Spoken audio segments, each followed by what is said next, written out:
This sick boy lives in sterilized bubble for 18 years until he meets this woman. John Livingston, a child, who spent his entire life in a room and was never allowed to exit a bubble. Until he musters the strength to emerge one day, at which point his life takes a dramatic turn. Mrs. Livingston, John's mother, forbade him from going outside. According to her, John had no immunity at all from birth. He had to live alone because even the least virus may finish him. He had to disinfect everything he touched, and to stay alive, he lived his entire existence inside a bubble-like plastic globe. Mrs. Livingston guarded him fiercely. He couldn't even return home for the first 4 years of his life. He was brought home by his parents when he was 4 years old, where his room likewise included a sizable bubble that he could enter. All of his toys were cleaned and maintained inside the bubble, and his parents could touch him using the bubble's protruding hands. She even gave him a hug and clipped his hair using the bubble's protruding arms. Mrs. Livingston forced her views on Jimmy since she was an extreme nationalist who only taught him what she thought was appropriate.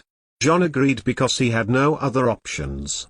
The entire city was aware of the exceptional bubble boy, but the local youngsters made fun of John by dressing up in plastic wrap instead of showing him empathy.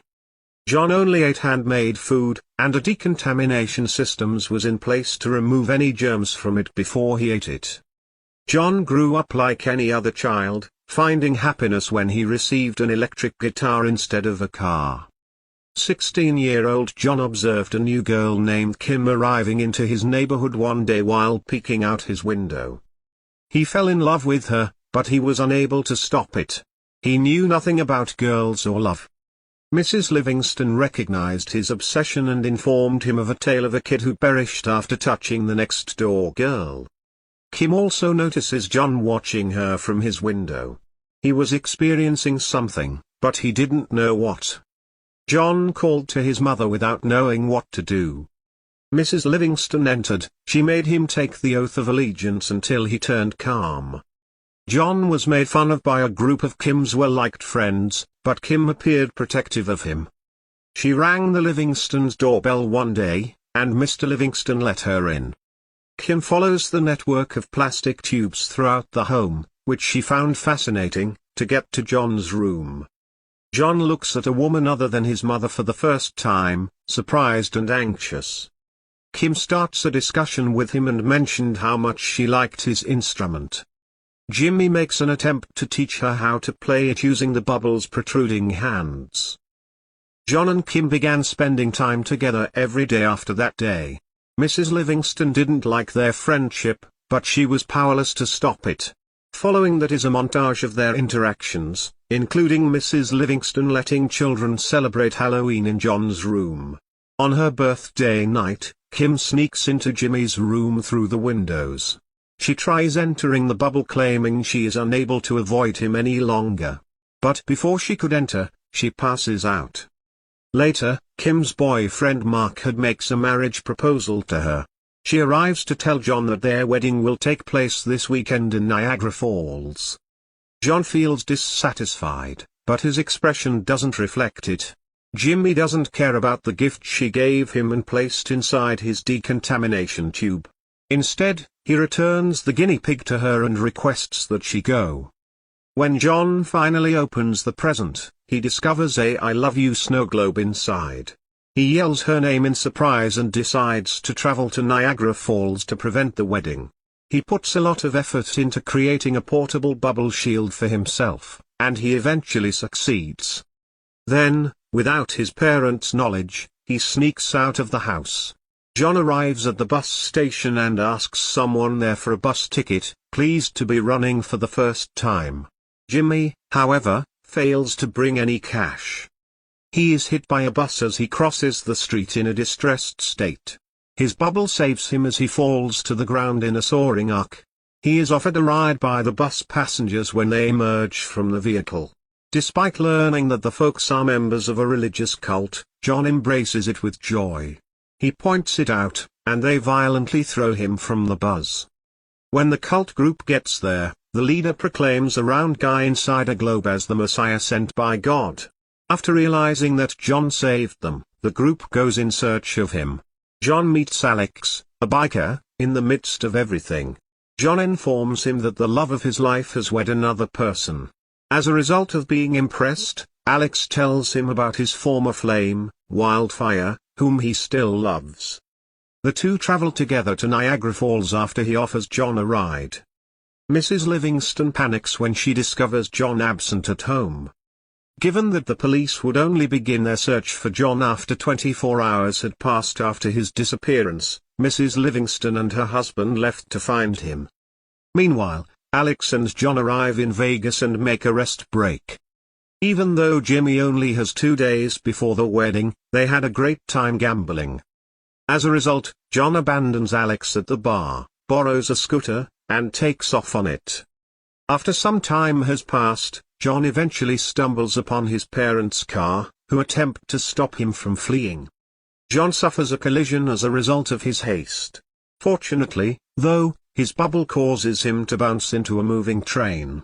He gets away from his mother but finds himself stuck on a train with freak show talents.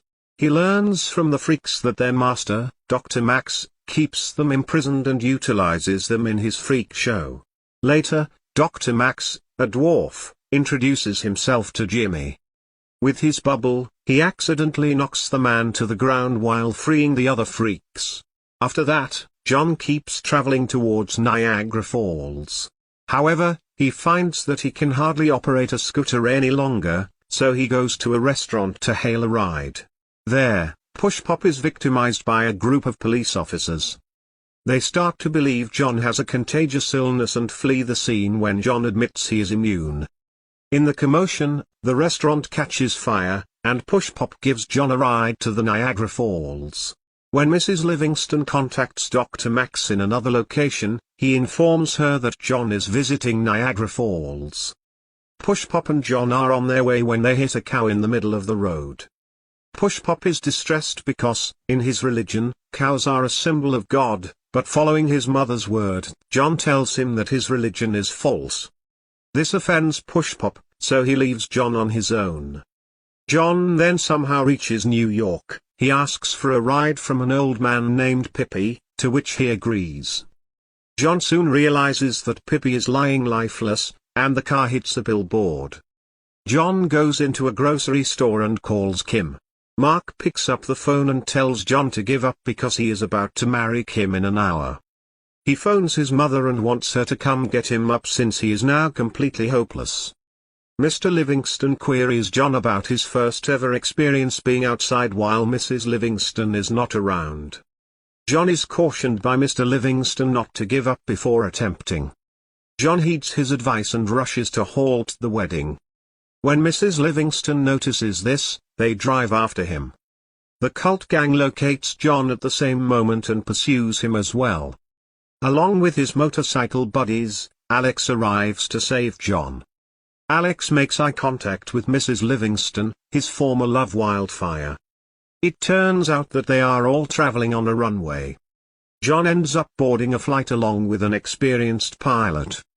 John falls over the cascade during their flight to Niagara Falls because of the plane crash.